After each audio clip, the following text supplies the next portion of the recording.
This week's episode is brought to you by NYXI Gaming and the Flexi controller. What sets the NYXI Flexi apart is the ability to change the left stick and D-pad around, so the sticks are either symmetrical or asymmetrical, so you can swap the controls to your preferred Xbox or PlayStation layout. You can connect the Flexi to PC, Mac, Nintendo Switch, Android and iOS, and it comes complete with Hall effect sticks and triggers, as well as mechanical micro switch ABXY keys and RGB. Latency is non-existent in both wired connection and via the included 2.4 GHz dongle for wireless connection, as NYXI have done a great job with the 1000 Hz polling rate, meaning your inputs are lightning fast in game. Check out our full review over at podcastversusplayer.com to find out more, and use promo code PvP to get 10% off at NYXIGame.com. Now, back to the podcast. Hello, welcome to Podcast vs. Play episode 303.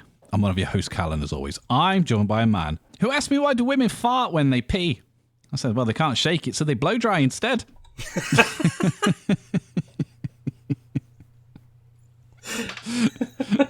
It's only bloody Dan. Hello. It's Wednesday. Episode 303, mate. 303, and seeing as you brought it up, Dan, we hadn't. Bob. Is that what they say, the Big Bob? Because it looks like a B and then an O and then a B. Oh, yeah. So when we get to 2003, it'll look like boobs. Even though that's an 8. No, to be clear, nobody says that. I just said that. For a good reason. We had an email based on the number of episodes that we have of this podcast. I'm assuming it's Bob? just a generic, random, not personalised email. But it said... Did it say something like, Dear team, or Hey guys? It just says, hey! Exclamation point. That'll be it. Yeah. Congrats on your success. Arguable. Very arguable, but sure. With Podcast versus Player, I immediately noticed you've released more episodes than most podcasts ever do. Pretty sure that's not right. I also disagree with that, sure. And I was kind of in at this point, and I was like, interesting. He's like, butter us up, say how successful we are, even though we're not. Keep it up. I'd love to listen to the show to support it. Do that then. Say no more. just listen to it. Okay. What's one of your favourite recent episodes that I can start with? Drop me a link so I can listen. So you could just go on the most recent episode. Maybe. I don't really have... I imagine, as with most people who do any kind of podcast to any degree, the people who listen to it, like those people who actually listen to it, when they've got a big listener base, they will have favourite episodes of like, oh my God, that one where they get that person on and they're just talking about blah, blah, blah. But I'd imagine as... I'm not going to speak for everyone, I'm certainly not going to speak for you, but in my opinion... I have absolutely no idea because I barely remember what the fuck we talked about the following episode, let alone, one from 200 episodes ago. I would probably go down the line of when we've had a guest. Just leave it as bare bones and... The guests are pretty banging that we've had so far. So yeah, those are good ones. Yeah. I mean, that would be my answer. But he's also created a quiz called PodScore, which is a data-driven quiz that helps podcasters reach their goals faster. How? He doesn't explain. Or, please fill this in so we can scrape your data. It also tells you which of the 12 podcaster personality types you are. He's the software-savvy savant, not servant. Savant, yeah. I'd love for you to take the quiz. When you send me a recent favourite episode, let me know your podcaster personality type too. Blah blah blah blah blah. Connect with him and stuff. But he's from a website called Podmatch, which I did look at, and it's a real genuine thing. I was going to say that's the part you need to look at. So you can spoof emails, to be clear. So it depends on what that thing's asking for. If it asks for the email address that they've already got, cool. If it's saying, hey, can you give us your bank account details? Probably don't do that. Very different things. So are you saying that you want to fill this in live on air, so to speak? I mean, we can certainly take a look at it if you want to take the quiz. You want me to do it?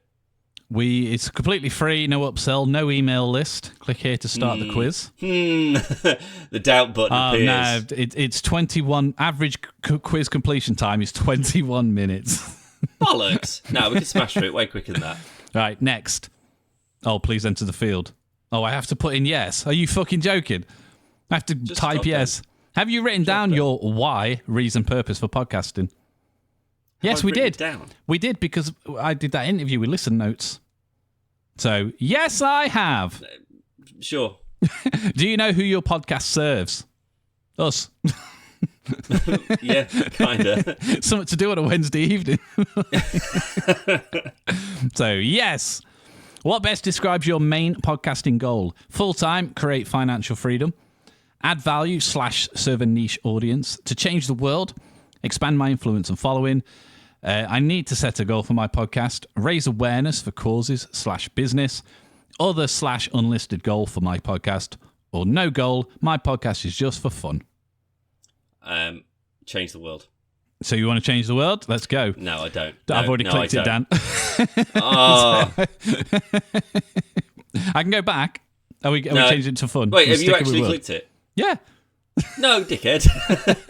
Right, go the back. Last one, obviously. Just for fun. Do you struggle just for the lols? Do you struggle with imposter syndrome as a podcaster?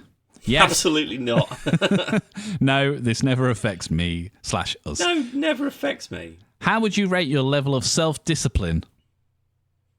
I discipline myself regularly, at least 3 times a week. That's a different question Oh. on a different quiz. Right, okay. I don't get what that means. I imagine it's sort of like sticking to schedules, that kind of thing. Oh, no, we're pretty bad at that. Yeah, we kind of are. So not great. If there's an option for that, Well, 2 out of 5. We've got obviously extremely high, average, low, very low. I'd say average. Oh, you're going low. Okay, well, I'd say average then, sure. Yeah. That makes us look a little bit better. Let's meet in the middle. Well scheduled. Do you release new episodes on a set schedule? Most of the time. Reasonably, yeah. Yeah. Reasonably. I mean, the podcast's probably the only thing that we do fairly consistently. What keeps you committed to not stop? What keeps you committed to not stop your podcast? All the cash, obviously. I mean, that's the thing. Finance, I'll keep my podcasting if money is coming in. Consistent episodes released for a set time before. Reevaluation / goal. Downloads, I'll keep podcasting if it's growing. Influence, I'll keep podcasting if I gain followers. Podcast is for fun, no commitment. I need to make a podcast commitment. I mean, I don't know. I mean, there's no financial gain in it. There's no influence gain in it because we're not here to be popular. Not as if anyone would give a shit anyway. But, I mean, you know, I would want to do something instead of it if we stop doing it because it's a thing to fill our time. Yeah. It's more. This is 100% more for us than it is for anyone who could ever listen to this. Absolutely. This is the most sponsor-based thing we do. Yeah. But there's no... Yeah, but you're not getting a second house because of it, though, are you? No, that's what I mean. Like, whilst there is... It's not £0, but it's not... I don't even think we could buy a fucking advent calendar with a lot of the episodes. Never mind anything else. Face, no. No. But there is that sponsored element to it, but for the most part, it'd just be sending an email out to a bunch of people going, we're not doing the podcast anymore. No, but we do get really good tech that we talk about. Yeah. So there is incentive there, but it's mainly to maintain those relationships because they're awesome guys that, send us, microphones and speakers and whatever to kind of review, or for you to review, should I say. So there's incentive because that's an interesting thing, and I like that that's something that we're considered for. That's really cool. And I do like it when people leave little comments and they engage. I love that. But I wouldn't lose any sleep if we were the only people that ever listen to this. That's not the point. Some people just want to be famous for the sake of being famous. Yeah. And I can't think of anything worse, quite frankly. This is and has always been a creative outlet for the two of us. Not that it's particularly creative, to be clear. It's just that this is the most time and effort that I can be all week, probably. Yeah. Outside of videos, obviously. So I'd say probably whatever the one that was sort of like no committal or, Just for fun. Yeah, I guess. Just for fun. Because, again, I'm not thinking, beach house in the Bahamas. If this goes really well. Not with that attitude. I think after 10 years, I think we'd have seen some natural growth if that was the case. Maybe this is the episode that gets us that house on the beach, Dan. Maybe. This singular episode. Shared house. You say a house on the beach, do you mean one of those like changing rooms from like 1902? Not even that. It's just a fucking portal. It's just a portaloo made of palm trees. Pallet on its side. Yeah. Have you publicly shared your podcast commitment / goal? I mean, just really. It's also on the website, I'm sure, for like an about us kind of thing. But that's public in the sense of it's available, not as in we push it. But that's the thing. I mean, we're going to have to click yes. I've shared it everywhere with everyone because it's not true. But the other ones don't apply. Where the other one is no, and the other one is I've told a few people. Well, we have only told a few people. No, but it's public. It's publicly available to anybody that clicks on the website. Yeah, but no one's going to stumble across our website, are they? Potentially not. I mean, saying that though, for a lot of especially a lot of the latest reviews, if you put it into Google, ours is the first thing that comes up. Well, that's good. Again, that just harkens back to the relationships that we've got. But I'd say it's.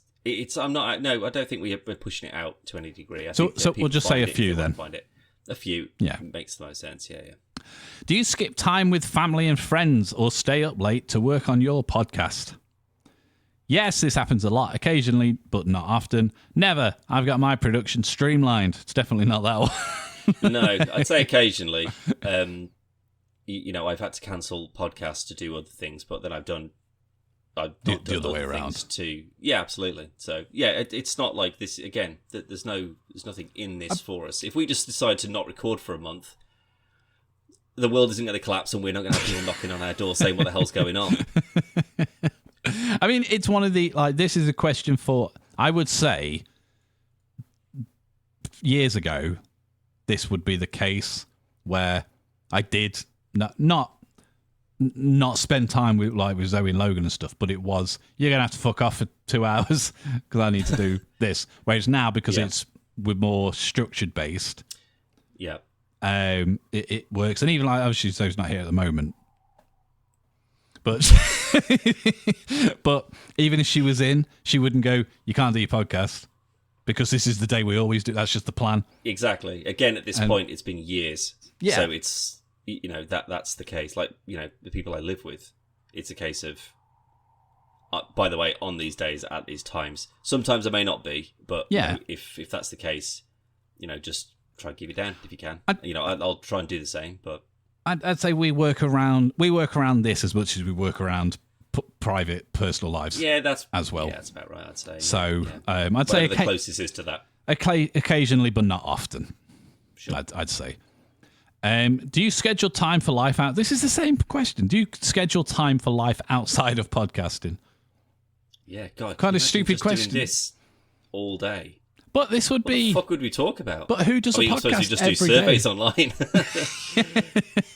That's got to be. I mean, yes, I schedule time away because we do this once a week. So. Yeah. Which best describes your feelings towards your podcast right now? Right now. I mean, it's not the best time to ask because I regret doing this. Fun and exciting, hard work, overwhelming, something I need to do, creative outlet, it's business, sales / lead funnel, or other. Well, I think I've already said what I feel it is. Creative outlet. Literally that. And I say business, so we'll go with other. Do you envision yourself still podcasting 5 years? I'm assuming that's meant to say in 5 years. Yeah. I mean, I can't see why not. Yeah, I also can't see why not. We've lasted this long, Jesus. Yes, podcasting is my future, or less, but yes, I'll slow down, but keep it going. I mean, if we slow down anymore, we'll stop. No, as we discussed, 2025 is the year of do. It's the only time we've ever said it. It's the only year we've ever said it. We haven't said that 6 times in a row. So what are we doing? Yes, resounding yes, or yes, but less. Well, it's not going to be less. It's just going to be Can't consistent. be. Yeah, so we'll stick with the first one then. Yeah. Oh, my God. We're only 24% complete. This might have been a mistake. Come on, mate. Power through. Which best describes the title and description of your podcast? Fun, creative, and clever. Descriptive, so you know what it is. Contains my name, because it's about brand. Like, no creativity, it's just the name. Yeah. Uses a play on words with my name / business, full of buzzwords to draw listeners, other / unsure. I don't know which my podcast falls into. I genuinely, because I didn't read the second bit of that, I thought it said unsure. I don't know what my podcast is called. It's been 3 years and I haven't settled on a name yet. I mean, I think podcast versus play is pretty... to me, it sounds like a gaming thing. Yeah. Personally. So I would say descriptive. Yeah, but it's like, do they mean like individually, like episodes are, or do they mean the name of the just channel? Says, or the... Just says description of your podcast. Then, yeah, I'd say that you're probably right. So yeah, I'd say it's probably quite descriptive. Then. Yeah, we don't really do clickbaity stuff. Not really. That Wonder Woman video still gets pictures, gets views regular for some reason. How? It's not even a good video. No. I think that's one of the highest rated podcast videos. It's actually not anymore. I'm very glad to see that the reviews that's fucking taken over by significant. Oh no, just podcast. I mean, just podcast episodes. Oh, then yes, probably. But it's also there's like number 12. Yeah, it's really old. It's not even a video. It's just a still image that I drew. Yeah. Fucking Supergirl. Jesus.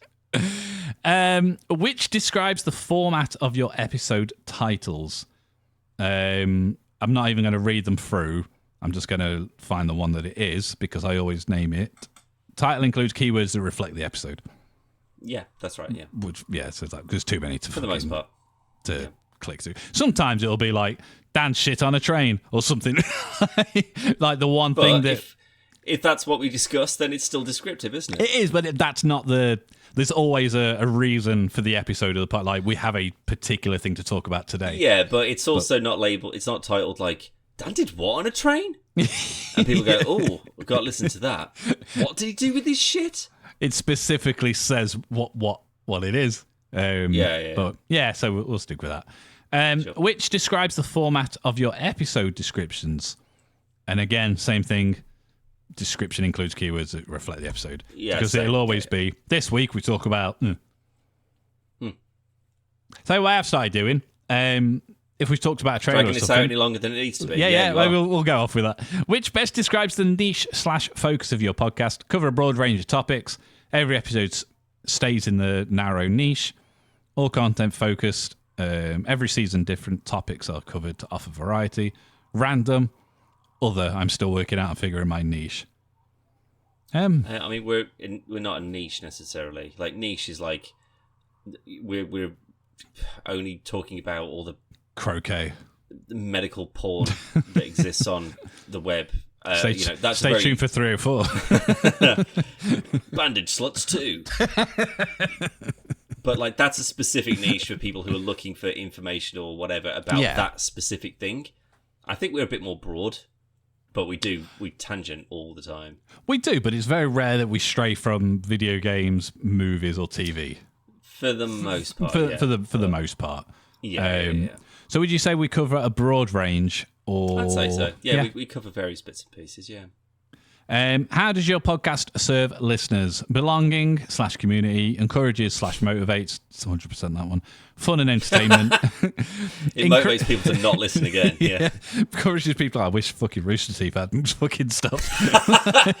Well, they're back on track now, aren't they? Mr. Bernie Burns has purchased the rights back. You'd never think that you'd see a plane crash twice, would you? But I mean, here we go. Get ready. To be fair, when Bernie was in charge, everything was fine.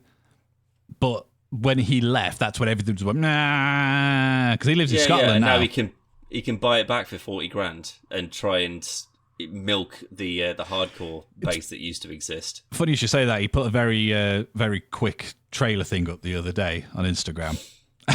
It's just him like pulling up at like Studio 5 where they used to record the podcast.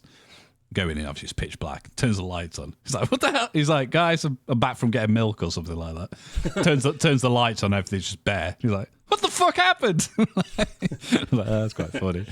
Don't ask people what happened though, because that's why it stopped. Exactly. Anyway, how does your podcast serve listeners? Blah blah blah. Fun and entertainment, increases knowledge, provides education, raises awareness, transformation, or other / unknown. I'd say none of those, frankly. I mean, I'd like to say fun and entertainment, but we've done this for like 25 minutes. It's entertained me. If you're talking about what it brings to the table for me, then yeah, it's kind of fun and entertaining. I think that's the only one, because I don't think it's other unknown, because ultimately... Again, that would seem that you've got no direction in terms of what you're doing or talking about. Yeah, I guess. Yeah, fine, sure. Leave it at that then. Boop. Next. As to whether it's is debatable. I think that's just the best option on that list. I'm not saying it's the correct answer, it's just the closest one. Yeah. How satisfied are you with your marketing efforts? Zero marketing efforts. Very satisfied. Yeah, very satisfied in the sense that we don't do it nor want to do it. Non-applicable. Growing listenership is not a focus. Absolutely. There you go. That's a very good answer. Oh my God, there's so many options on this one. How do you market your podcast to grow listenership? One way, Instagram. Sometimes, if I remember, I put a clip in. That's true. That's about it. Can you select social media barely? No.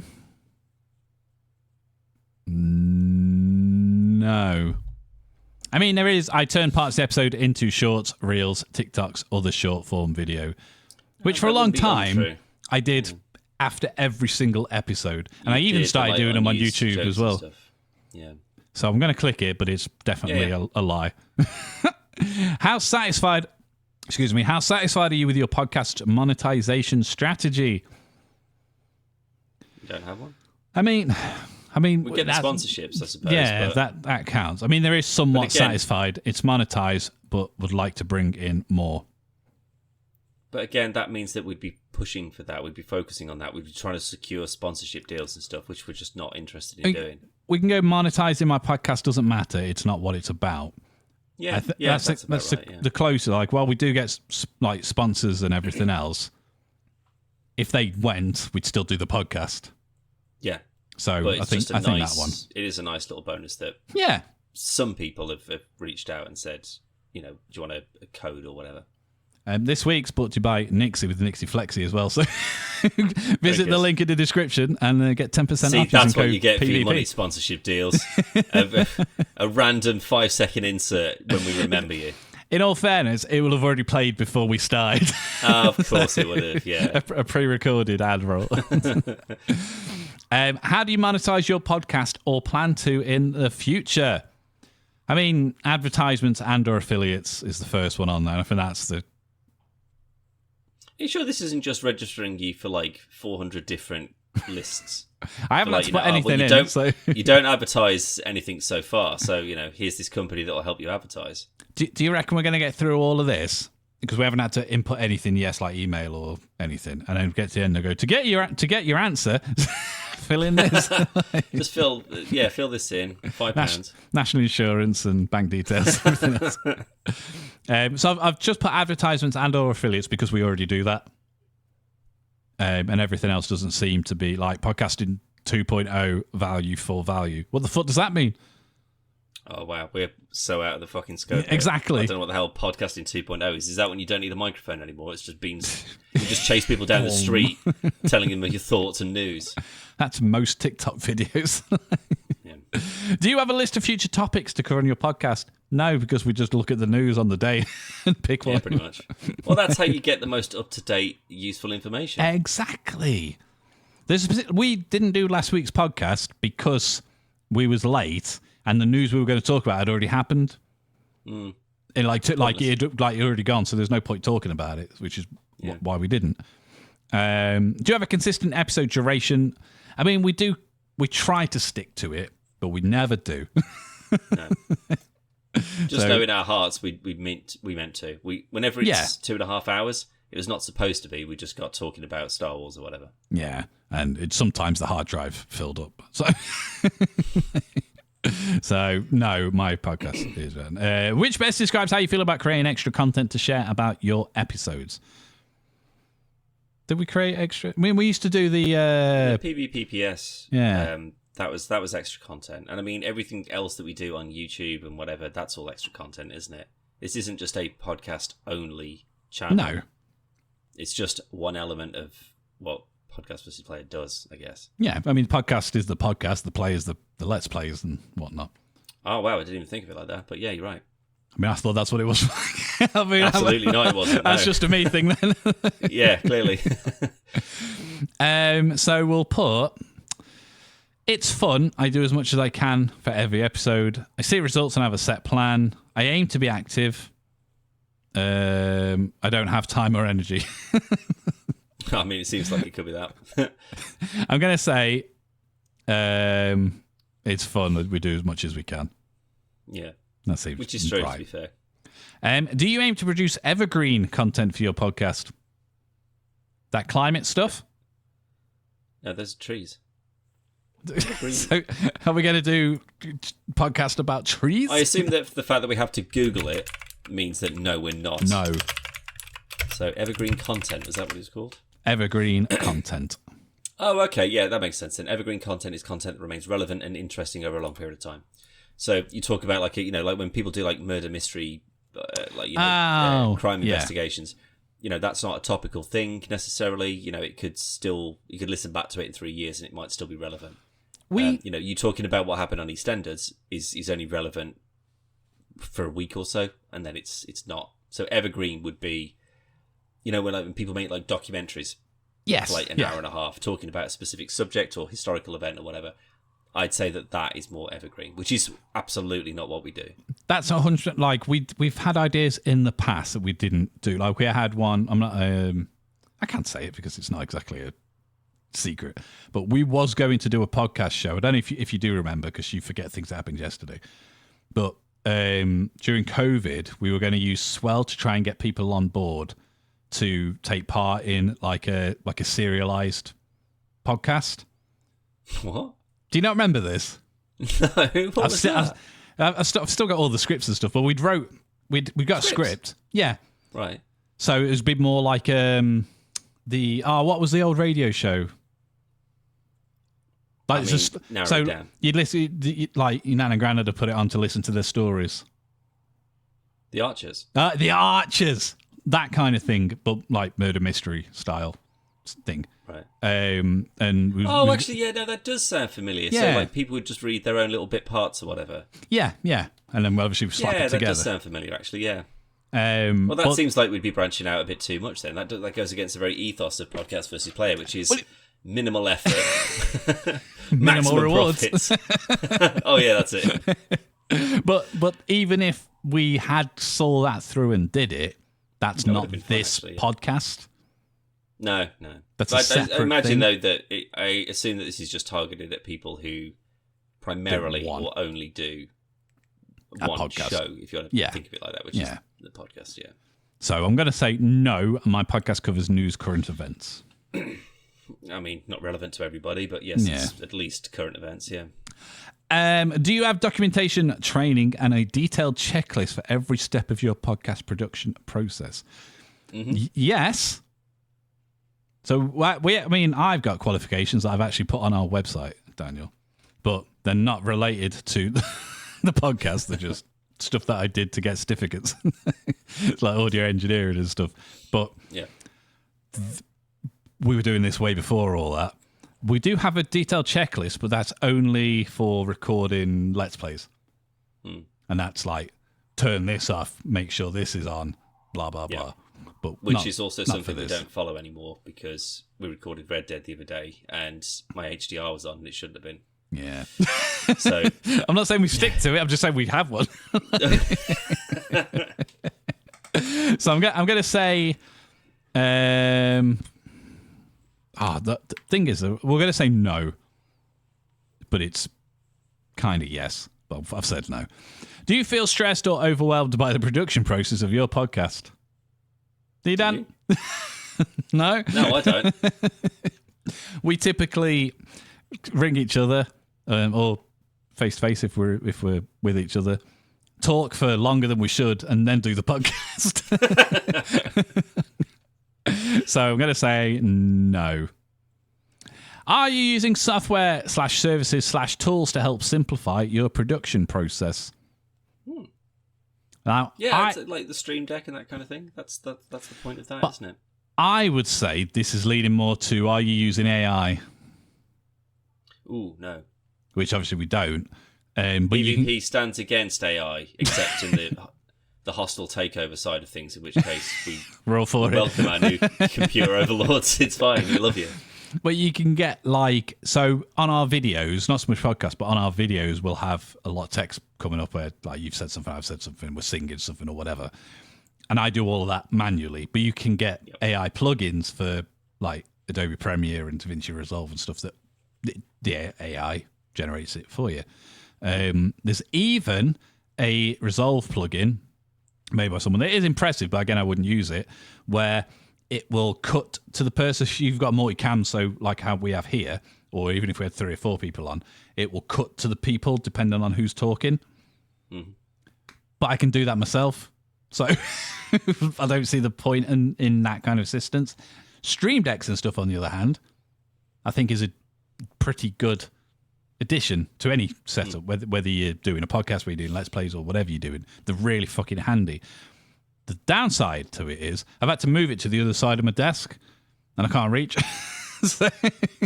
Sounds more like a you problem. It is. It's only a temporary thing.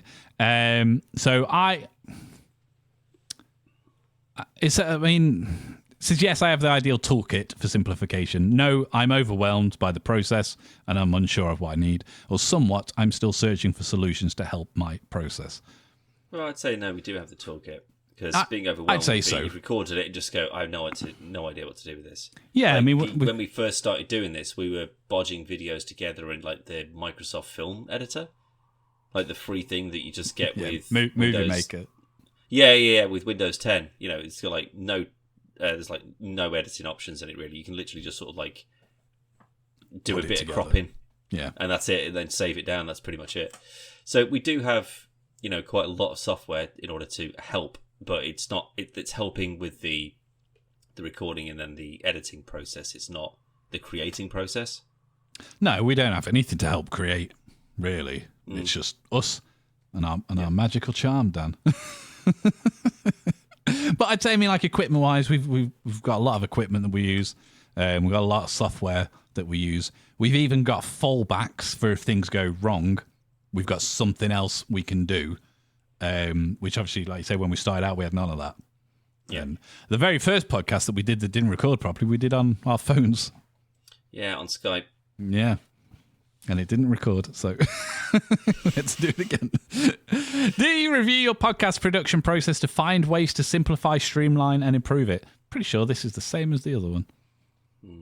No, we don't sit down and have a production meeting about, what can we do to trim 5 minutes off to make sure it's advert ready or whatever. No, we just do what we think is right. We'll take out whatever we think is right to take out. We'll leave in whatever we think is right to leave in. And that's basically it. We don't need to review. I think we just sort of naturally improve and streamline and get more efficient. If you look back again years and years ago, podcasts that had however many different timestamps of there's a cough here, we need to edit this out. Most of them now, they're all done in pretty much one take, which obviously is a lot less work for you. But I think it just goes to show that, just practice does kind of make perfect. Not that we're perfect by any means, but... No, but I think we've got better. Yeah, I think so. Again, structure, being aware of time, that kind of stuff. Again, we go over all the time, but at least we're aware that we're going over all the time. We had even down to stuff where we'd finish an episode, it'd be the next day and we'd go, we forgot to say the sponsor for the episode. We didn't do anything. Well, that's why you pre-record it and just go, exactly. Insert. Pre-recorded one, it's already there. Slap it in, and in that way we can do, if we need to, we can put one in the start, one in the middle, one at the end. Job done. We haven't had to remember anything. Easy peasy. Another streamline one. How do you streamline and automate your podcasting process? We don't. No, it's pretty manual at this point. Not until you reach the point where you're doing this 3 times a week would you need to actually look at tools to help you actually automate this or this is or live stream it. All that applies. None of them apply. Go on. Booking website to find guests or be a guest. Software for automatic calendar scheduling. Premium paid... actually that one, because I do pay for podcast hosting. Project management software. AI tool for content creation. Boo. Modern text editing software. Legacy Soundwave editing software. Software for getting Apple Podcast reviews. High quality, not Zoom, recording software.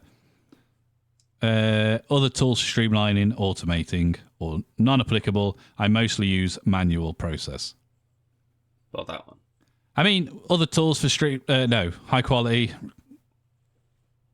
I've got stuff set up, and obviously we use OBS. We don't use fucking Zoom. Who the fuck records on Zoom? Businesses. Yeah, but then I'm doing a podcast.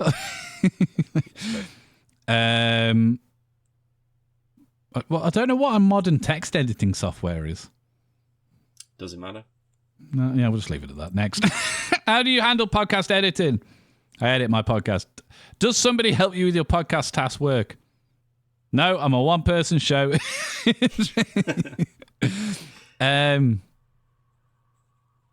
None of these, Dan. Yes, I've delegated most of the administrative parts of podcasting. No, I'm a one-person show. Somewhat, I'm hands-on to ensure everything meets my standards. I want to hire help, but I don't have the budget. I mean, the one-man band, I suppose. But it's not. We're not a one-man band. We're a two-man band. We're a duo. They're talking about editing, though. You sort that out. I suppose. Well, it's both then, isn't it? You've delegated the administrative parts. And I'm the one-man I've show. delegated the administrative. Yeah. Okay, yeah, that makes sense. Can't clip both, though. With your podcast, it's time or money.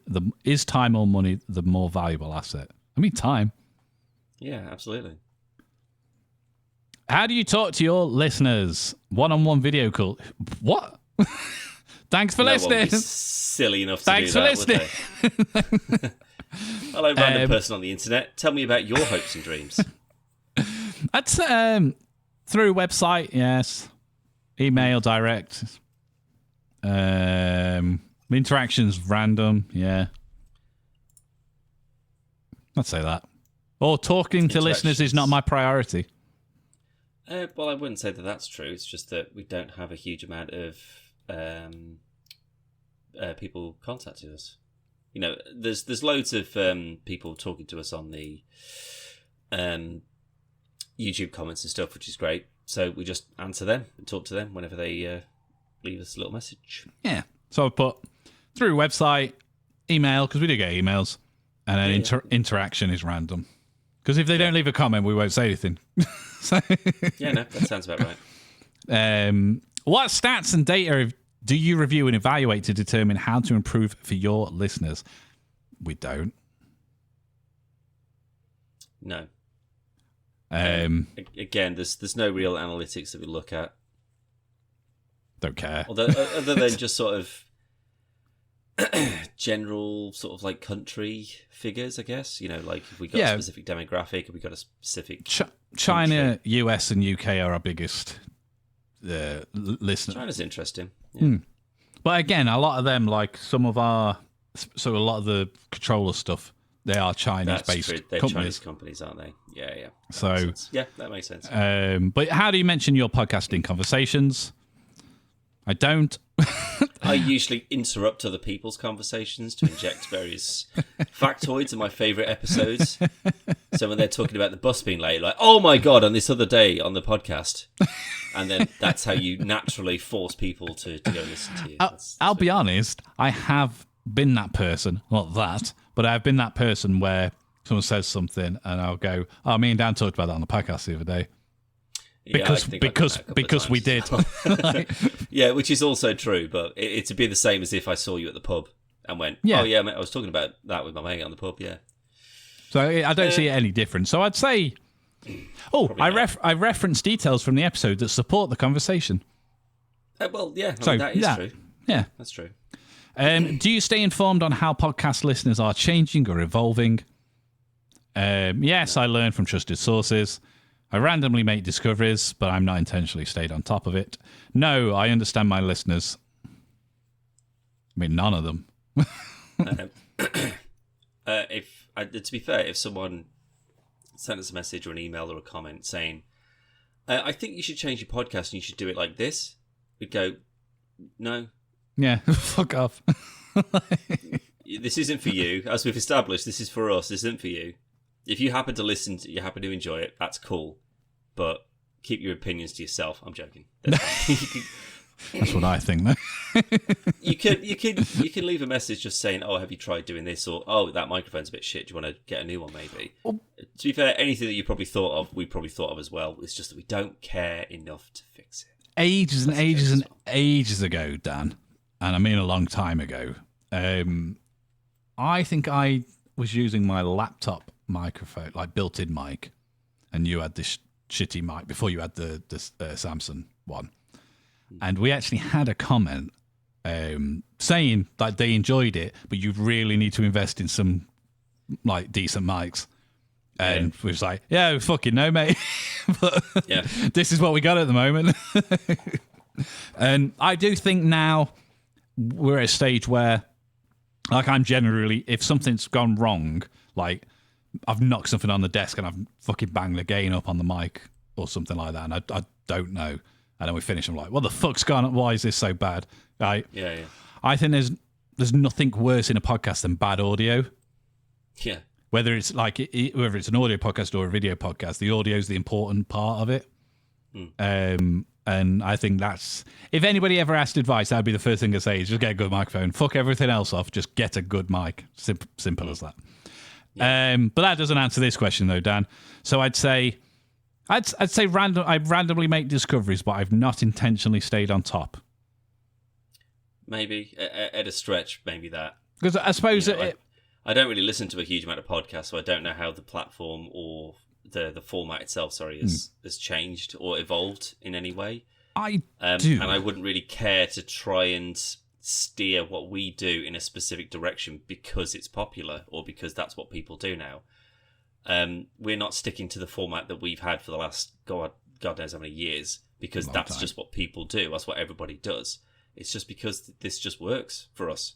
It's I don't think we'd change it. I think we would do. No, people said, maybe do, these. You need to summarize these podcasts into 10 minutes. I'm like, that's not even close to enough time for us to ramble on about whatever we're going to talk about. Takes us that long to do the fucking joke.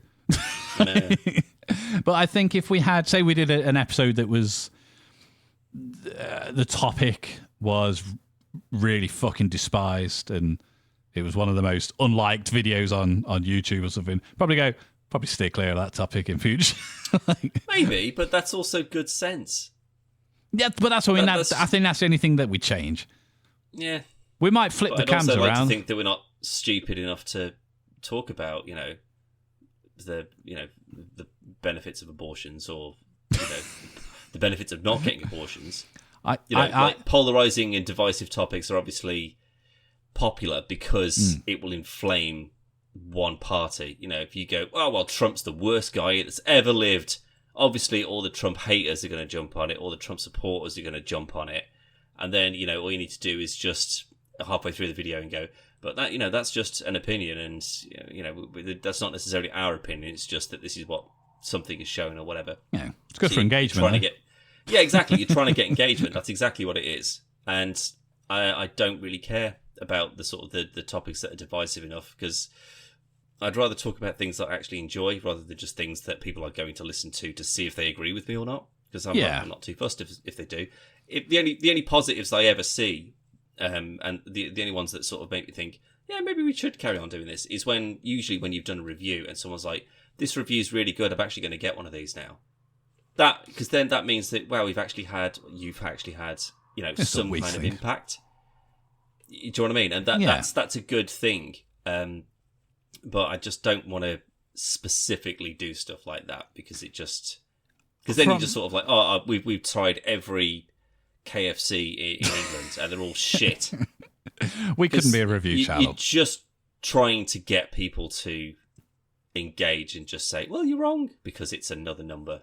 That's why I like what we do as I don't want to say as a brand because that sounds stupid, but as Podcast versus Player, we do Let's Plays, we do game shows, we used to do animations, we do reviews, obviously we do podcasts, but it's, except for the podcast, it's what do you want to do? And that's all we do. Like the podcast on a Wednesday, we do the podcast every week where possible, and then sometimes we'll get an email going, do you want to review this? We'll go, cool, okie dokie. But reviews take a fucking long time we've got to film everything. We've got to plan everything. We've got to film it. I had to build a fucking recording thingy in my fucking shed to have somewhere to record photo studio. like B-roll footage and stuff. And don't be wrong, it's worked out really, really well. But I had to just do that. And we've got to write the fucking thing, and we've got to record it, and we've got to edit it. And I forgot to talk about this. I've got to go back and I've got to do it again. And like, it's fine, but as is the case, I've still got another controller left to finish. But we seem to go like for a long period where we don't get sent anything. And then 7 people will come with the same kind of thing. So with the controllers, I had 4 people, 4 different companies, literally in the same week, go, do you want to review this? I go, yeah, cool. And then got another one, go, yeah, why not? And then the next one, like, I mean, I may as well. We're just like, fucking hell. But it takes a long time, and that couldn't be the channel. That I'd knock it on the edge because it's fucking hard work. Yeah. But yeah, I mean, I don't think we particularly look into ways in what we can do to push things forward. It's just, it works. So I'd say no. I understand my listeners well, so I don't need additional research or education. But that's not the right answer. It's just the closest one to ours. Because I agree with that. Yeah. Do you intentionally work on improving your speaking skills as a podcast host? We barely speak English. Yeah. I mean, no. I mean, really, I'd say just doing it is improving any speaking skills. The more you do it, the more you get. I mean, our very first podcast starts off with us just laughing. Yeah. It's not great, is it? I listened to that a few months ago. It's fucking awful. Don't.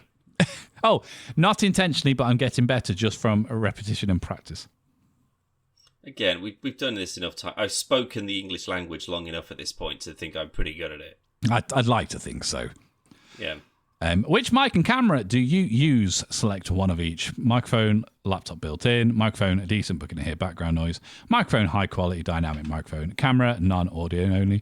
Camera, laptop built in. Camera, decent but not great. Camera, high quality, 1080 or 4K. So, camera is high quality, and microphone. Well, yours is. Well, that's what we say. We can only select one of each. So we've both got good microphones. Yeah, I do need an upgrade on this, to be fair. But the camera, this is the same. Give me a week, Dan. I'll get us an interview. The cameras this is the same one I've had for 6 years or something. I've got you a new microphone. Yeah, I know. That's what I mean. Like the next time I come down, I'm picking it up. You might want to pick up off the floor where I've just dropped it, but in pieces. That because you've got it, just not at your house. What describes your tendencies as a podcaster? I'm a perfectionist. I'm just going to summarize. I'm a perfectionist. I'm devoted to excellence. I'm chilled. I have low confidence. I'm overly ambitious. Everything about podcasting is exciting. Chilled. That's a chilled, really. Yeah. It's got to be, hasn't it? What podcast educational resource do you learn from? None. That's a scam and a half, I tell you. That kind of course. Yeah, like this is how to, create the perfect podcast or whatever. It's basically whatever's trending at the moment. Talk about that. Yeah. That's it. If you've got an opinion, some people may be interested, but most people are going to be drawn in by your character rather than whatever it is that you're talking about. Yeah. That's why people who just scream and oh my god, and then throw their controller, they get tons of views because they're like, oh my god, what a maniac. That's why I don't understand. I'm just going to go on a fucking TikTok bollocks now. No, don't, because these stupid videos where it's just people pointing at stuff, or like where people just steal completely. I'm not doing it. What podcasting communities events are you part of? I mean, swell. That's the only one.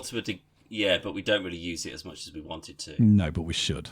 And we say it every time we not talk because about it. No. Not, yeah. Other podcasting community. Yeah. I'm going to go with that. Done. Do you have accountability partner as a podcast? What? Accountability partner? Do you have an accountability partner? Yes, I have accountability in podcasting. Kind of. It's not been intentionally verbalized or made official. No, I'm self-motivated and grow, stay consistent by myself.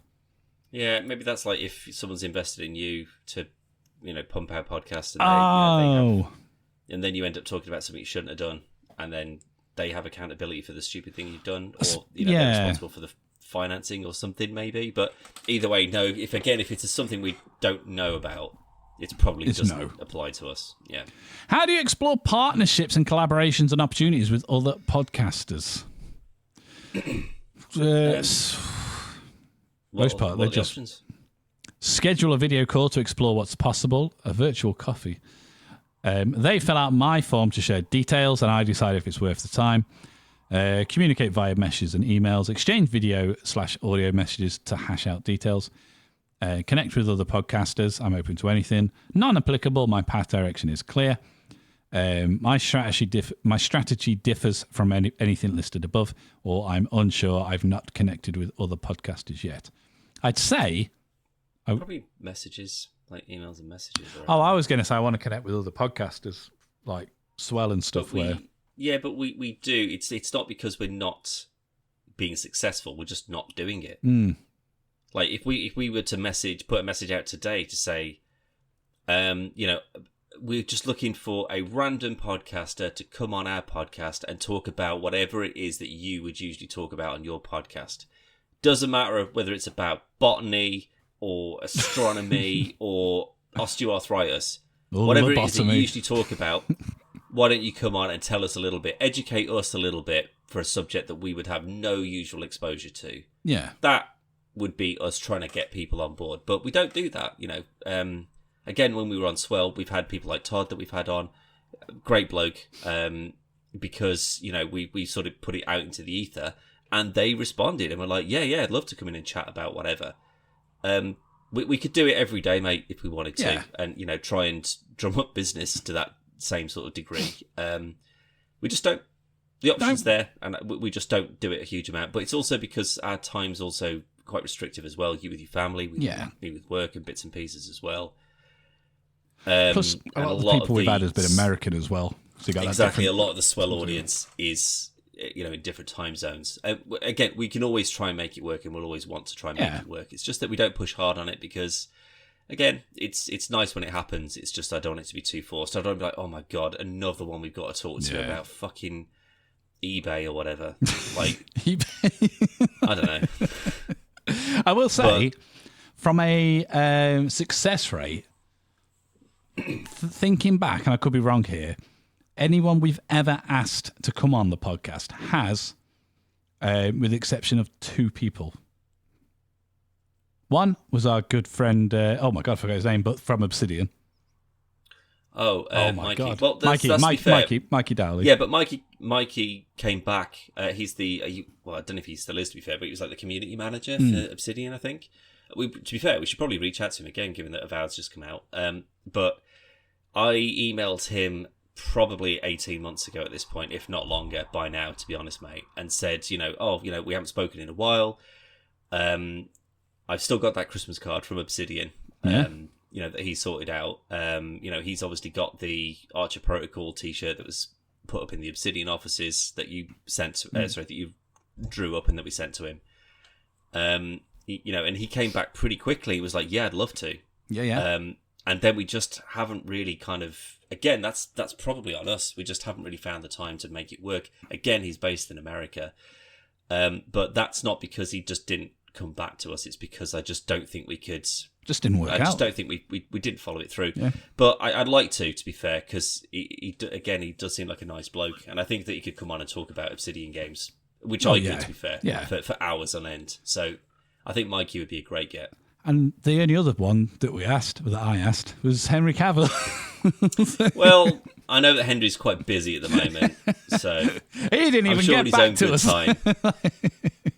I'm sure, yeah, one of the 400,000 DMs that he's got. It was never like if he ever, even if he opened it, it would have been, wow, he opened it. You read my words. Unbelievable. It was one of them. We made a joke about it on this podcast. And it was like 2017, I think. Yeah, it was like, let's get him on. And then it was like, if we did, fuck it, that would have just been amazing. But obviously, we knew that was never going to happen. Yeah. So I'd say mostly communicate via messages and emails, because I'd include social messaging in that. Yeah, I think so, yeah. Do you regularly engage in helping newer aspiring podcasters? Not directly. We've got the things on the websites for like, this is the equipment that's still being used. I think we did like a mail, like going through emails and bits and pieces of messages on the wall that people had left. We did like a sort of a mailbag episode, and kind of, I think one of the questions on there was, how do you kind of get started, or what's your advice? I think we covered that at the point, but that again was years ago. It is. I mean, again, that's something we could just do again every. But we don't need to, mate. It's the same setup, isn't it? There's a fucking app on your phone. You press record. Now you're doing a podcast. You don't need anything beyond that. It's just that if people want to take it seriously and they want to try and make a career out of it, there's a billion resources out there. That's not something, unless people ask us directly, which they won't really anymore. Google it. It's on there. Yeah. You don't need to ask us, as if we're not exactly leading the charge here. No, we're not the people to ask. The best person to ask is Google. Like, it'll give you a fucking list of everything you need, links to where you could buy it, the cheapest places, discounts.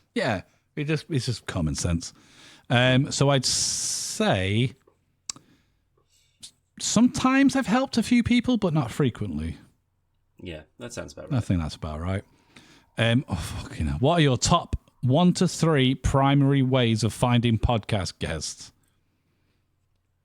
Ask. I mean, ask them. Just say, hey, do you want to be on the podcast? That's what we did with Chris. That's what we did with Max. I'm pretty sure that's what we did with Todd, although Todd may have asked us.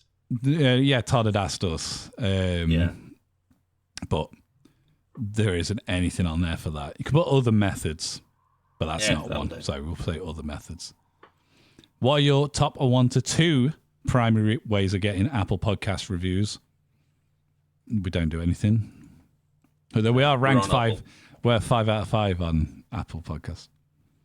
By like, did you do that? 4 reviews. Oh, right. Okay, that's fine then. We'll keep that up. Thanks, Apple listeners. But what I love is that carries over all of the episodes. So they're all 5-star. I'll take it. How do you organise / manage your podcast production? We turn up. I mean, we just do it, I guess. Pretty much it. Is that a thing on here? It's not a professional outfit. No. we don't do anything. What are your top 1 to 3 primary AI software? We don't use AI. No. What hosting provider do you use for your podcast? It's not on here. I mean, RSS is on there, and we do use that. And Blueberry. But we use Castbox. Yeah, Blueberry. I haven't heard from them for a while.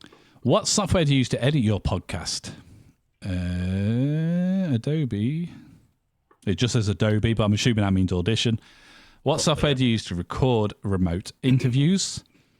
Both Discord and OBS are not on here. Well, you're not recording through that, though, are you?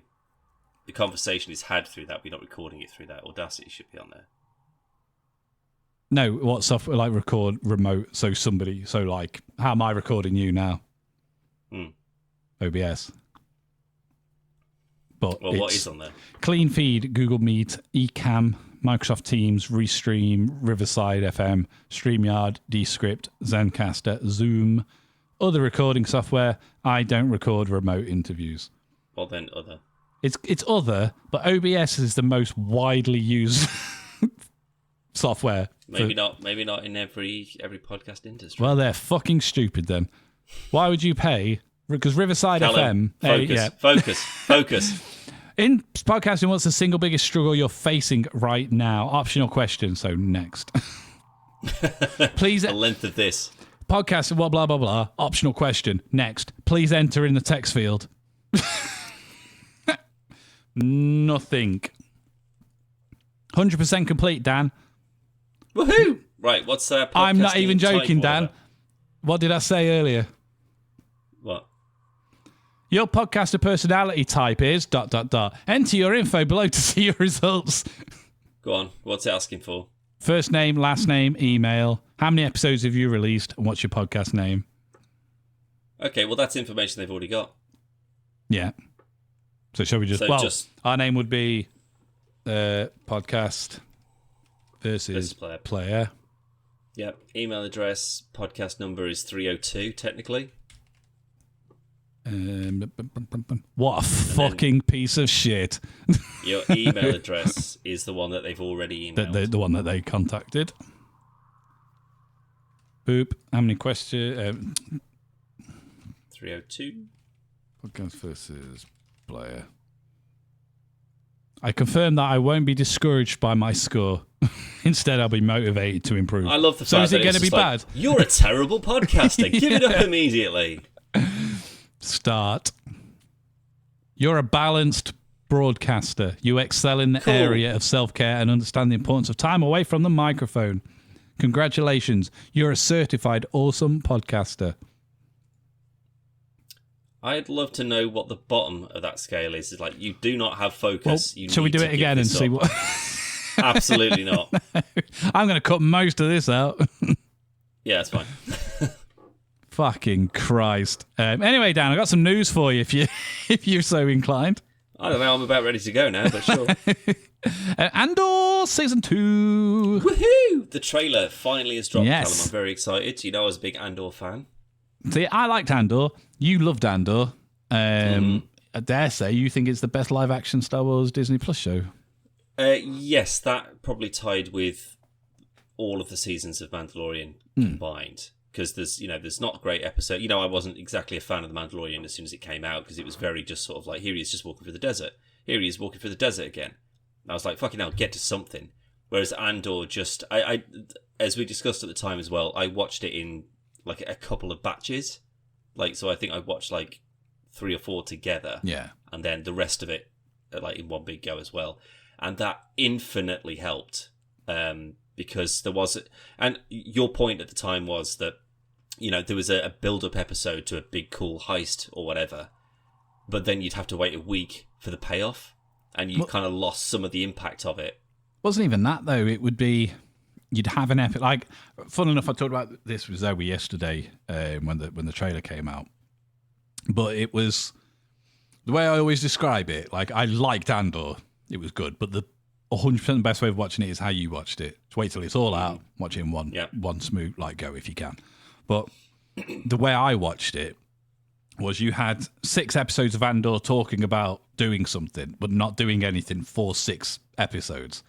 And in between Andor talking about doing something, somebody was eating cereal. Yeah. And it was such a and it sounds really negative, but it's such a slow burn show. Well, he was working in like a 80 construction factory for a bit with Andy Serkis and a bunch of his mates trying to figure out how to break out, and there's a lot of things. Spoilers. Yeah, exactly. Yeah, there's a lot of other bits and pieces that are going on. There's the Mon Mothma stuff. There's the I can't remember his name now, but the Bill Skarsgård fella, oh yeah.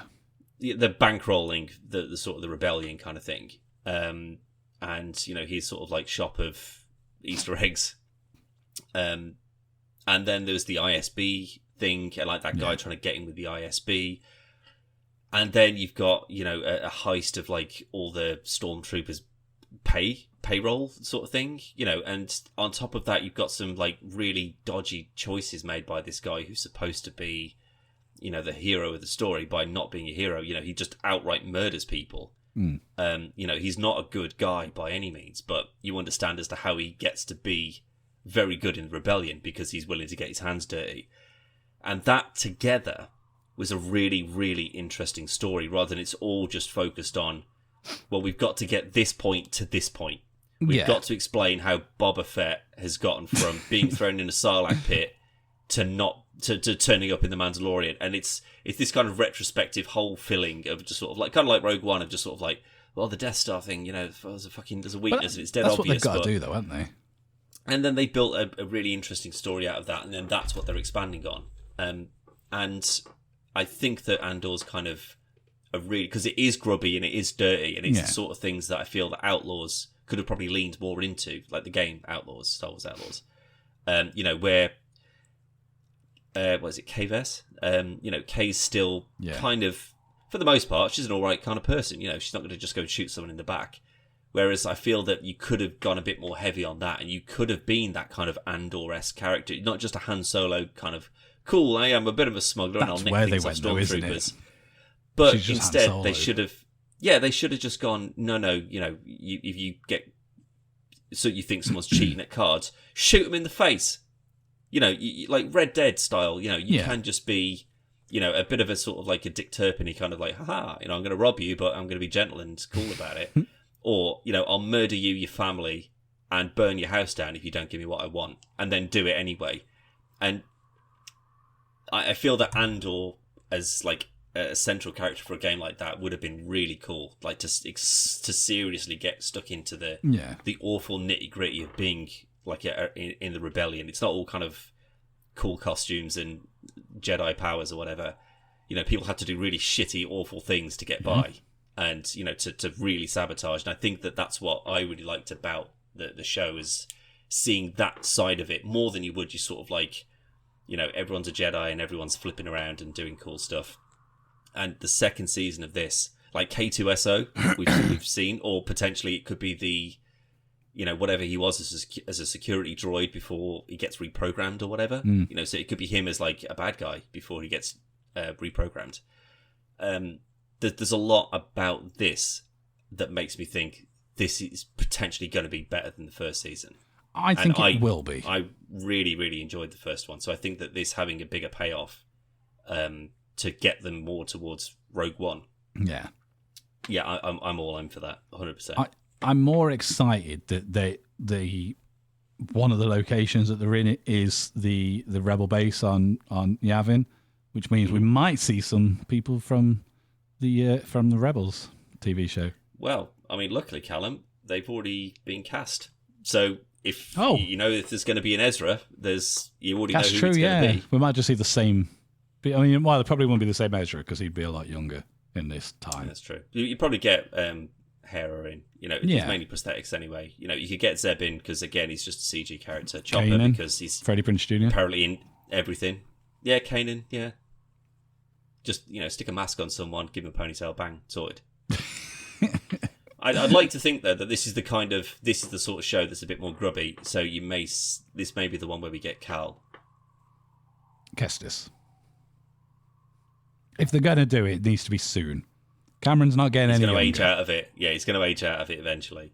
And I think that, a grizzled underground rebel who's just been sort of like fighting off Inquisitors and stormtroopers and bounty hunters for God knows how many years at this point and getting sick of it, that's the sort of person that I feel would cross paths with this guy, where they're both just like, oh, fuck this war, man. This has been going on for way too long. Everybody gets killed. It just seems out of the same as Rogue One. Like we've got no Jedi in Rogue. The closest you've got is I forgot his name, the blind guy. Oh, Donnie Yen's. Yeah, but he's the character. But he's the closest thing you get to a Jedi in that film. He's not. And so I'm saying he's not a Jedi. He's just a very skilled person. I mean, I suppose Darth Maul's technically the closest thing to a Jedi in that film, but he's in it for like a second. No, he's not. Oh no, that's in fucking Solo. Should ignore me. Yeah. Ignore me completely. He's been long. Do I need to rewatch this? That's one of my favourite ones. What? No, that's Solo. Sorry. But yeah, so I don't know if in Andor we would see somebody like Cal or even Kanan or Ezra. Maybe. Part of me thinks that it probably would, as with the first season, it would take away, like, you know, that's what I mean. Sort of like, because we've got like Krennic coming back from Rogue One, which is great to see. Ben Mendelsohn coming back for that, so maybe we'll get another Tarkin CG kind of thing.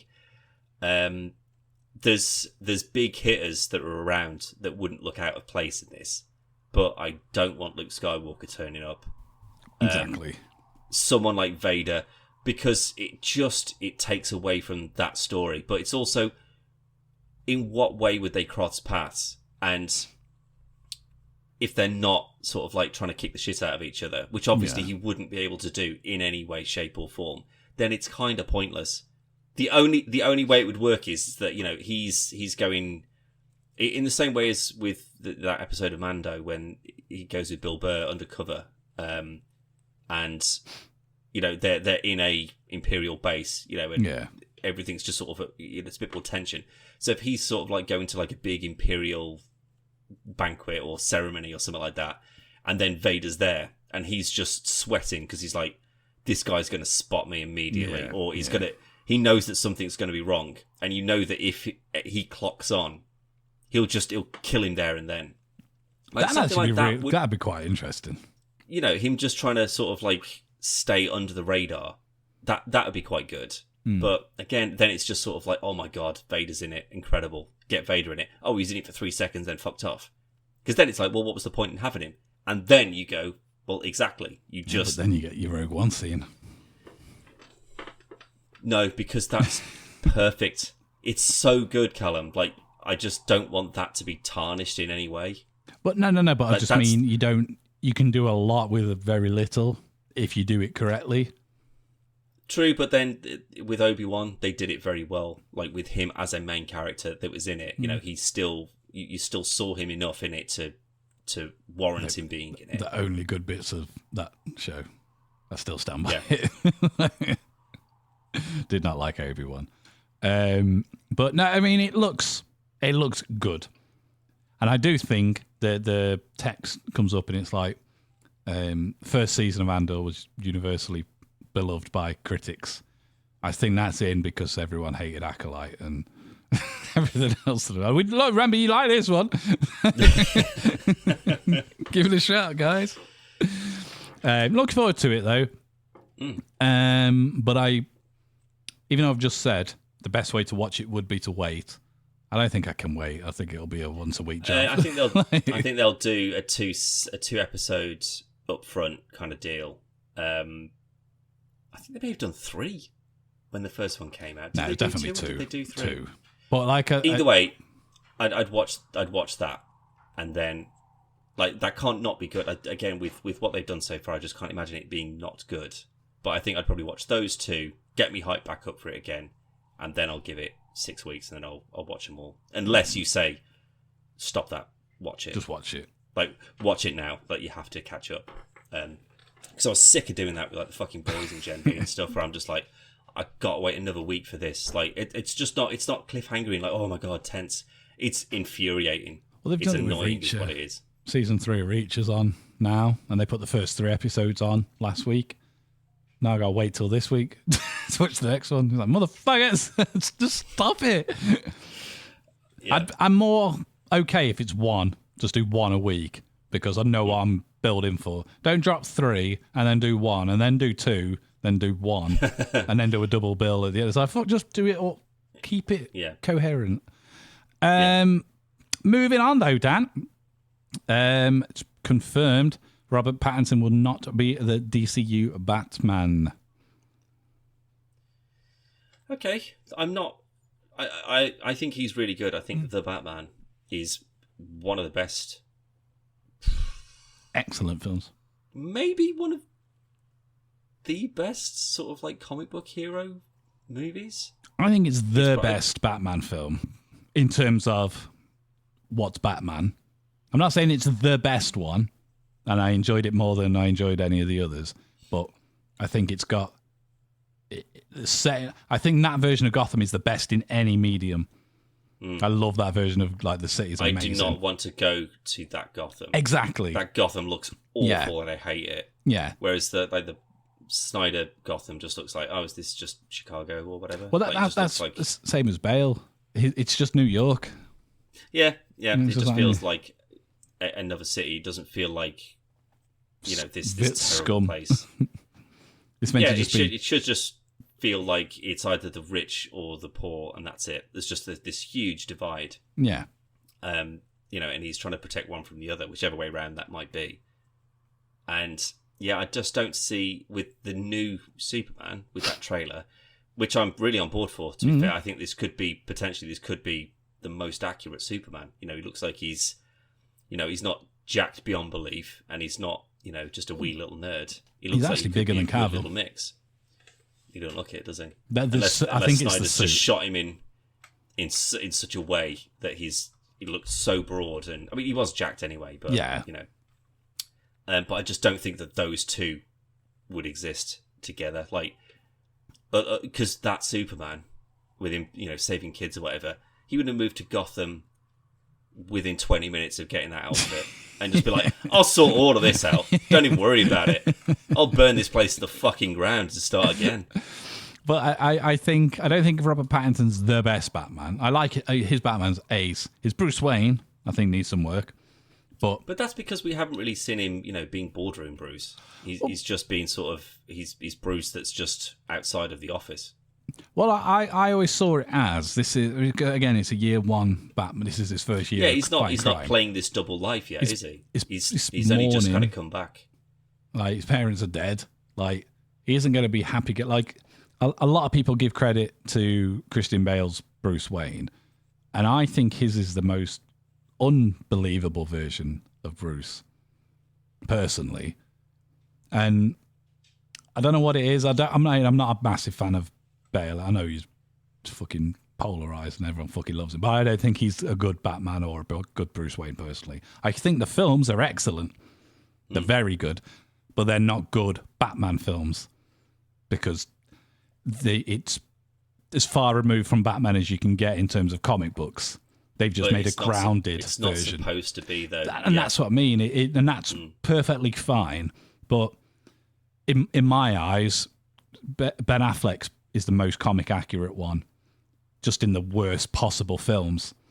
Yeah, and I think he should have been given. Like, yeah, his standard suit was great. Like the sort of like carbon fiber. It could have been a bit more cloth. I think like a bit more fluid on his body because again he was enormous. Like the armor was wonderful. Like that just worked. Like all of his little gadgets, he's using that in fights as you'd expect it to. It felt like it was more Arkham Knight and Arkham Asylum games, like based on that rather than just like the comics. And he's just like a shadow forever. Or Batman forever. Yeah. But like the car, I'm not really super fond of. Like you either go garish and you do like a Batman Forever one and cover it in lights and spinning rims or whatever, or you go like the Batman one and it's just a car that's just been armored and souped up. Yeah, it's been massively modified. Yeah, and at least with the Batman Begins, the Tumbler's a great car, like a Batmobile vehicle, because it's not something he's built. It's just something he's just gone, that'll do. Yeah. There's only one of those that exists, and it's multi-purpose, and it's got guns and whatever on it. That'll do. Paint it black, that's fine. That Thank universe. you very much. Exactly. And I just think that if there was an evolution to the Batmobile in the Batman sequel, it would still be recognisable as just, it's a car that's just been like, put some cool shit on it. It wouldn't be, and now it's the Batman Returns ones. It's got the giant fins and that kind of stuff because it just doesn't. Yeah, like the armor that goes all the way over it, where he leaves it unattended. Yeah, it just doesn't work, or it strips down because he can then slide through an alleyway and climbs up walls and stuff, and it's just like that's a bit silly. But again, like that encompasses some of the silliness of the Adam West stuff, where he's got a gadget for everything kind of thing. But with the Batman, like Pattinson's obviously, I assume Alfred assisted as well, but he's built that Batmobile from. He's took a car, he's modified it, it works to how he needs it. And then even things to like the gliding with the cape, he's been working on something, tries it, obviously doesn't fucking work and he falls, lands on top of the car and everything. But you get to see that kind of evolution of where this Batman's going kind of thing. And I love the Batman. I think it's a very good, well-made film. But the Brave and the Bold, which will be the new Batman movie, will have a new Batman, but the Batman 2 is still being made, so it'll be like more of an Elseworld tale. Sure. Like So self-contained. that's the only other thing that would be... it wouldn't be confusing. I think people have got the hang of this sort of stuff by now, but that means that you've got two simultaneous characters that are having films made about them that are not in any way related to each other. Yeah. And again, I think at this point there's been so much saturation of the kind of the film market for this kind of stuff that people get that not every Superman's the same Superman. It's like not every Bond is the same Bond. Yeah. It's the same kind of thing. Oh, also, speaking of, Amazon have now bought MGM, which means that now James Bond is owned by Amazon. Now... Did you see the poll? What poll? Amazon put a poll is that out an innuendo? asking who do you want to be the new Bond? And it's like 98% Henry Cavill. Well, if he's already working for him at this point. So, like, yeah. Do you want to climb out of that Space Marine armour and jump into a tuxedo? Well, Have you seen his audition footage that leaked not too long ago? Him, Anthony Starr, Mr. Homelander from The Boys. Who else? Somebody else quite well known, but they're all quite good. Henry Cavill's like 23 or something like that, though, so he's like very young. Is this for Casino Royale? Actually, what would that? That's way too young to be in Casino Royale. Yeah. He's got the right face, though. I think he would make an excellent Bond. I do. But again, you've gone down that. He's a big name actor. He's a bit too... Can we tie him in for... I mean, what, he's late 30s, early 40s now? He'd be late 30s, yeah. So it's... How many films are you going to get out of him? I mean, you could get 3-4 before he's in his late 40s. But again... The biggest criticism that I've seen that I do kind of agree is that now that a streaming platform, or again, Amazon's probably, if not it's probably one of the biggest companies on the planet. They got more money than they know what to do with. They spent like $2 billion on the Lord of the Rings TV show, for God's sake. They can make good things. They've got good production contacts. But my concern would be, it would be the Batman thing. It would be, here's 10 series all set in the James Bond universe that don't feature James Bond. We'll put out one film every 4 years, but then you've got Moneypenny, and you've got Q, and you've got, M before they became M. And I just don't care enough. Like, those characters are great support characters, but that's it. That's not a universe that needs to be expanded on beyond James Bond doing something silly. Well, they've already done it with stuff like again, Batman, we had Gotham, and then we had Pennyworth, learned what happened to, who was Alfred before he was a butler. A show about the Batmobile. I mean, that was in Teen Titans, wasn't it? No, it's an actual thing, I'm sure. What? I think it's like the cars of the DC universe or something. I don't remember that at all. I remember it in Teen Titans Go to the Movies. I do, because I think it might have been something I saw on Instagram that was just sort of like, remember when Teen Titans made fun of this? And then I think it is actually... I'm just going to double check it, because that might be me just making that up, but... That is awful if that's the case, though.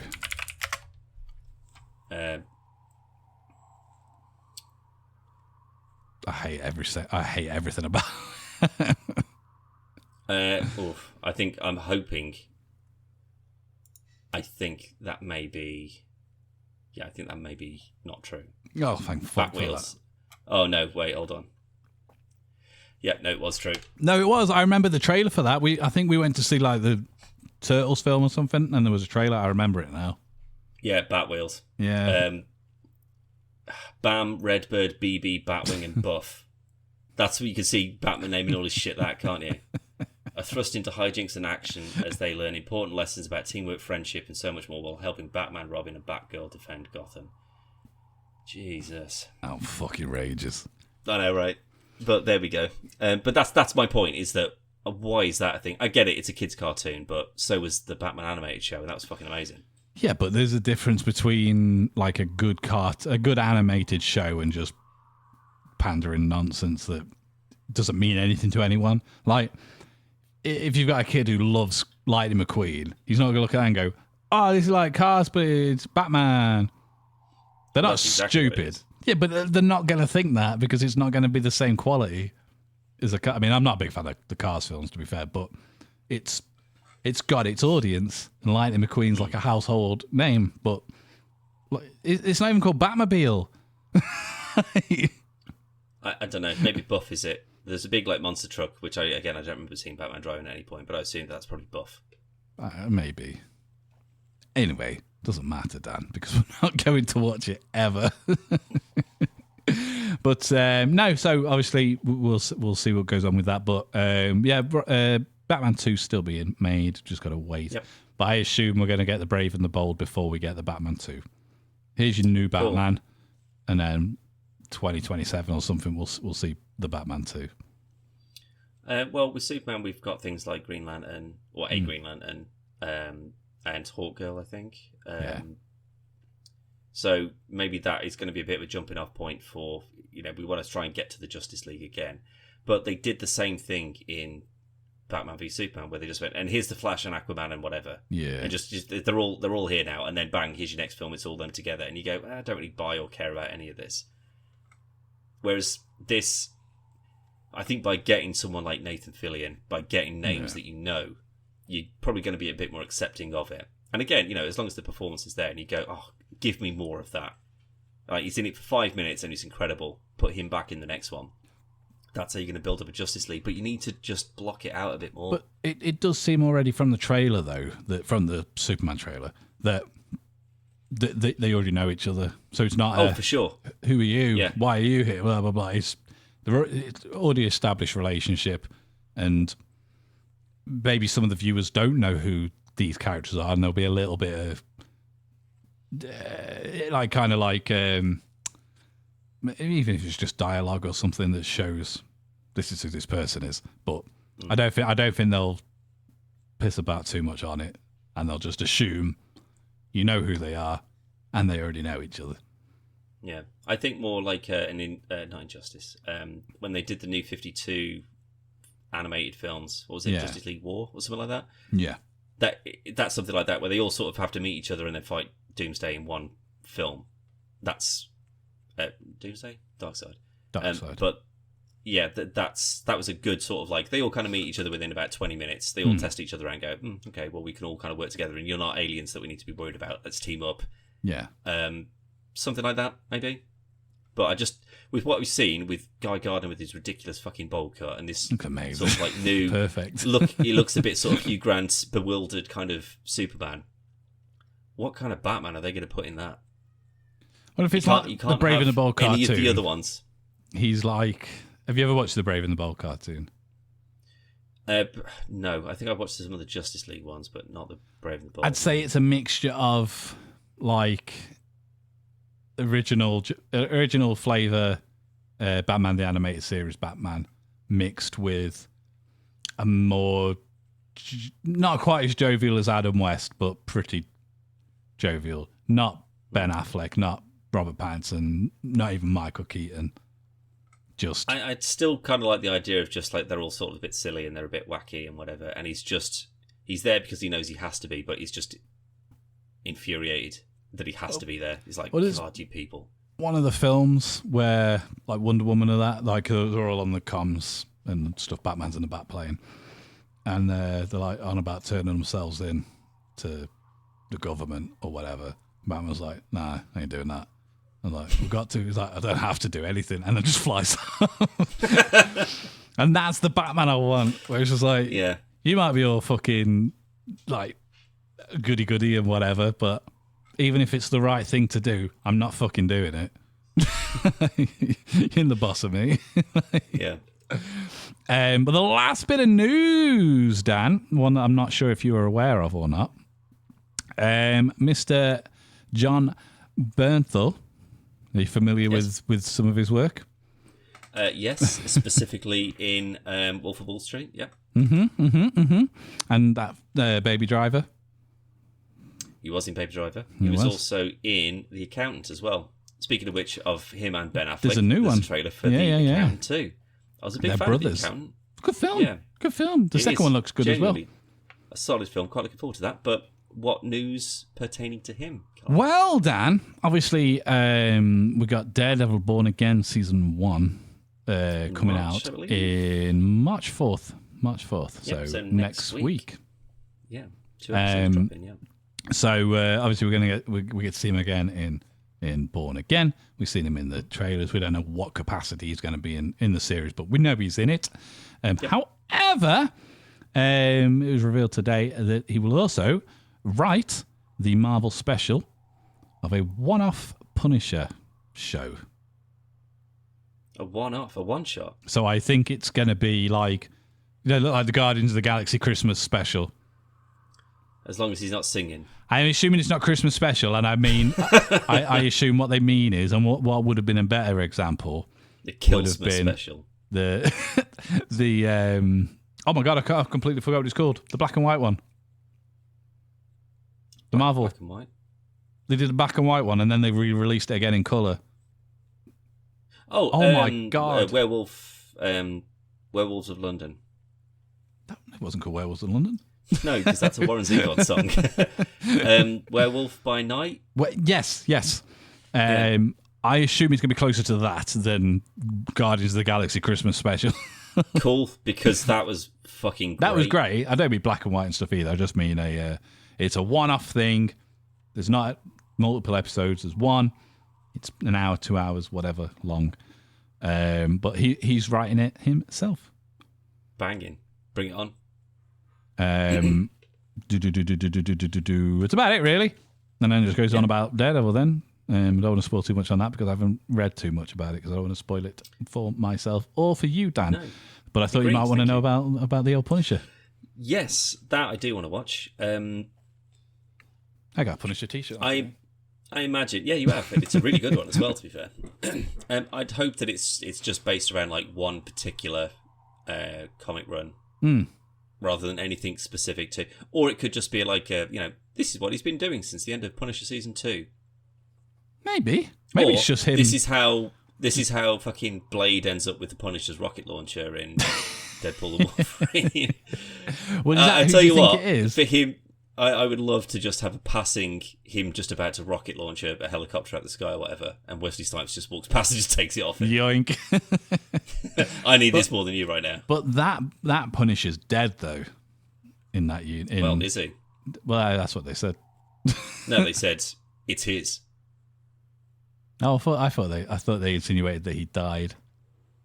I think the insinuation is basically everybody's died. I genuinely think though that if Ray Winston, was still alive, I think they would have got him back in it 100%. They can't use John Bernthal because he still is.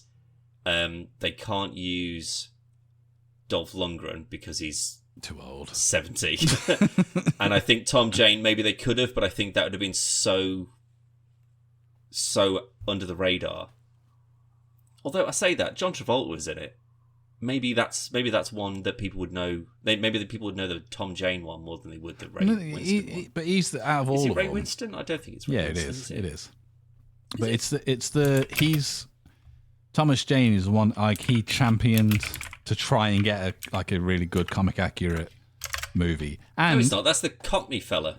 And he did Dirty Laundry as well, which is a great short film. Ray Stevenson, Callum. That's what you said, wasn't it? I said Ray Winston. Oh, yeah, he was. Yeah, I can see him now. I see him now. But, no, Stevenson. Yeah. Ray Stevenson is what I meant. Sorry. I don't know. I don't know as to. I think Warzone's. I imagine if you Rotten Tomatoed it, I imagine Warzone's probably got a higher score. But I would imagine that more people have seen Tom Jane's. Well, it was like 2001 or something like that. Punisher. Yeah. Because that would have been when they were still sort of testing the water with like X-Men and Spider-Man and Blade and that kind of stuff, and they were trying to see, because I think it came out under the Marvel Knights studio thing, not like part of the standard stuff. Yeah. Well, it was wasn't like not Paramount, but I forgot who had the rights to Punisher. I don't know. Would it have been New Line? I think it was New Line. It is New Line. It is 100% New Line. Same people that had the mask. It was and Blade. Because Fox had Daredevil, Spider-Man.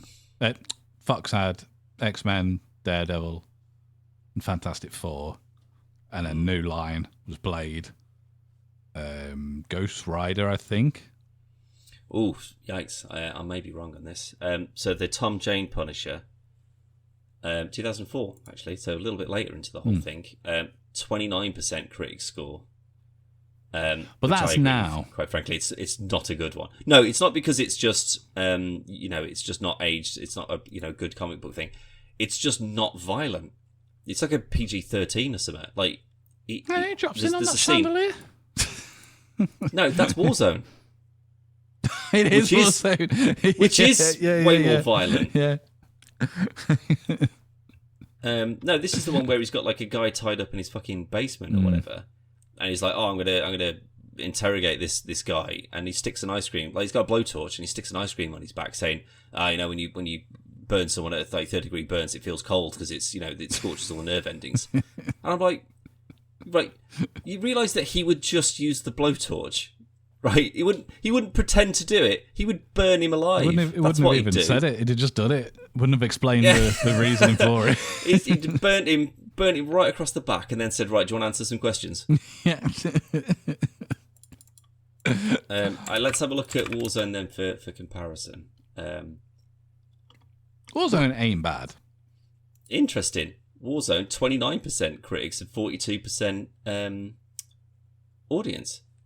So that's worse rated. I prefer that one. I think he's way better as a Punisher because he doesn't say anything for about half an hour. Warzone's not a bad film. It's a good sit down, just forget about everything and just.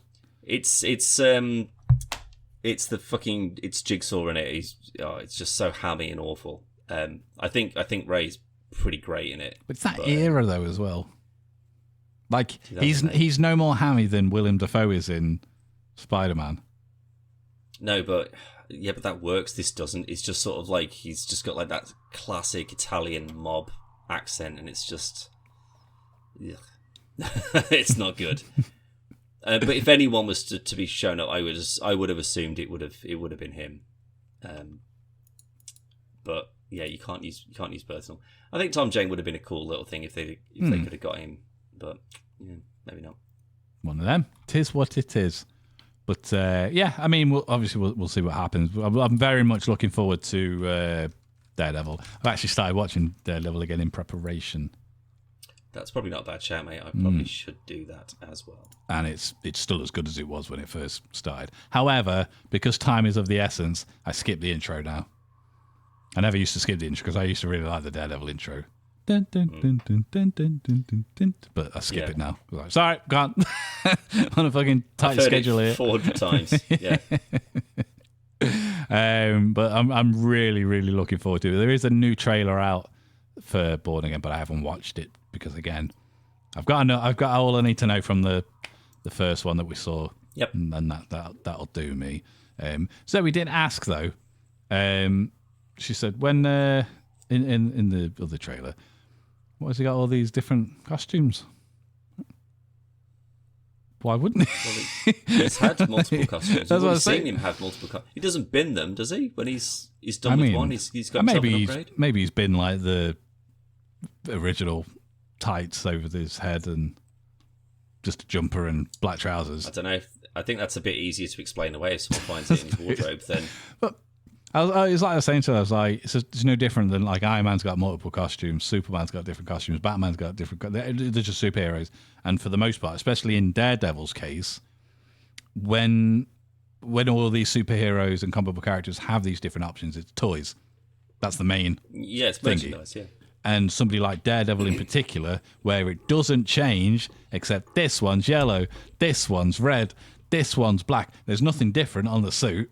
It's just a different colour, so you can print the same mould for each one. Yeah. But I think in this, it's just to visually show he's had a career. I don't think he's going to have a different costume in each episode of the fucking. You can explain it away though, in the sense of like he's got one that's more armoured if he's going up against guys with guns, maybe. Potentially, this one's more spandex lycra because he's just going up against a bunch of ninjas or whatever. So he knows that someone might pull a knife on him, but they're not going to shoot him. Yeah.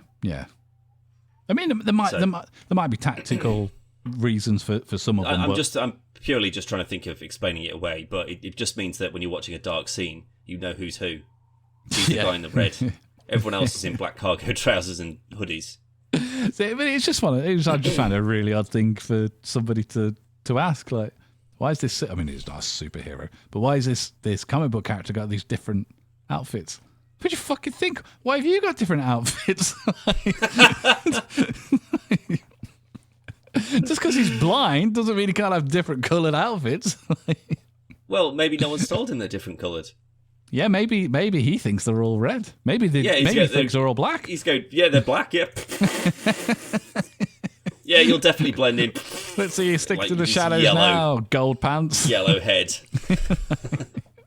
I honestly think, even though I like it visually looks all right, I think it's the least well-translated costume from She-Hulk. I don't know. I'm still not a super fan of that, but I just don't think that they've just got the headpiece just right yet. It still just looks a bit too blocky on him. You could explain that with it's got extra armor in or whatever, but the only other thing we've got to go against is Ben Affleck's one, which is just leather. I mean, at least that looks like it's made for his head, rather than it's just something he's just put on. Do you think that's worth revisiting before Born Again? Only if you're not sure it's going to be any good. And you want to go, oh, well, at least it's better than that. Jeez. I enjoyed when it came out. I enjoyed Daredevil. I was a lot younger. I would have loved to have seen Ben Affleck in Deadpool and Wolverine. I imagine they asked him. They must have asked him. Just as like, just come in, like Brad Pitt did a thing, just come in and just do 5 minutes. We'll just put you in the suit and then you can get killed immediately. Chris Evans is going to do it, and we had him on set for 6 hours and then he fucked off. Yeah. I mean, you could even done it as he is dead, and then it's just Ben Affleck knelt down in something with his head sticking out, so they'll just look like they saved his head. They didn't even need to be there. We could have just made one. But I don't know. I mean, I think he'd probably come back and do something Batman related, maybe in the future if they asked him for like a. I don't know. I don't get the impression kind that of he wants thing. to do anything like that again. I honestly don't know, but I can see him doing that more than Daredevil. It depends on how seriously he takes himself, I think. Like, if he was just sort of like, yeah, I'll come in and just make fun of that one thing I did 10 years ago, sure. I'll come in and do a couple of hours of work. Buy me, or, all I need you to do is, I'm going to make a project and I want you to be in it for, something reciprocal so I can get people coming to see you in it. Out. Yeah. And it's quid pro quo. Yeah, I know what you're trying to say. Yeah, favour for a favour sort of thing, yeah. It's got to be shit, though, because he is quite a big comic book fan, isn't he? Ben Affleck. No. Just from what he said in Chasing Amy doesn't necessarily mean that he's super into it. No, from what I've seen, he's quite a big fan of comic books, and Daredevil didn't go the way that he wanted it to. What he was sold on, for like Batman v Superman and stuff, wasn't what it ended up being in the end. He was promised this solo Batman film, and then he left because it wasn't going to go the way that he wanted it to go, and he didn't think he could commit, blah, blah, blah. So it's got to be really shit to get those opportunities, and they don't pan out. But I suppose that's true of any actor. Well, it's also probably the trope of any studio as well. Oh my god, this is the definitive story. This is going to be the one. Everyone's going to love this, and you buy into that pitch, and then everyone sticks their fucking nose into it and pulls their funding out because you're not going to do what they want you to, because it needs to be more mass marketable. Yeah. And you end up just with a sort of like a bastardized version of what you were sold on. Well, that's what happened with Madam Web, wasn't it? You become disinterested and just sort of like, God, this is just, this isn't what I was sold. Like, you go in for a job interview and they tell you all this incredible stuff that you're going to get to do. Yeah. And then when you get there and you're just doing filing, like, you're not going to be interested in it. You're not going to give it your all. You're not going to commit to it. You're not going to put your reputation, your name on it and go on every talk show and talk about it. You'll be like, whatever is the bare minimum to get me paid, that's what I'll do. That's it. I said that's what happened with Madam Web, like, apparently, is the like Dakota Fanning and that, and some of the other girls, they believed they was going to be in an MCU film.